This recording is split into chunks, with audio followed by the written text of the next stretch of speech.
સાંભાર ખાવાની ઈચ્છા છે પણ ઘરમાં મસાલો નથી, તો ચાલો આપણે ઇન્સ્ટન્ટ સાંભારનો મસાલો બનાવી દઈએ. એક નોનસ્ટિક પેન લીધું છે, તેમાં આપણે ચણાની દાળ, તુવરની દાળ, અડદની દાળ, ધાણા, લવિંગ, મરી, કાચા ચોખા છે એ, મીઠા લીમડાના પાન અને સૂકા લાલ મરચાં એડ કરીશું. હવે એને ડ્રાય રોસ્ટ કરી લઈશું.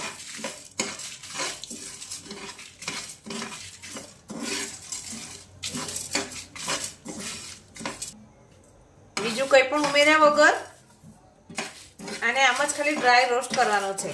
આનો કલર ચેન્જ થાય ત્યાર સુધી આપણે આને રોસ્ટ કરીશું. હવે આપણે સરસ મસાલા શેકાઈ ગયા છે. હવે ગેસ બંધ કરી દઈશું. તમે જોઈ શકો છો એનો કલર પણ સરસ ચેન્જ થઈ ગયો છે. હવે આને ઠંડા થવા દઈશું. આપણે આ મસાલો એક પ્લેટમાં કાઢી લીધેલો, એ ઠંડો સરસ થઈ ગયો છે. હવે આપણે એને મિક્સી જારમાં નાખી દઈશું.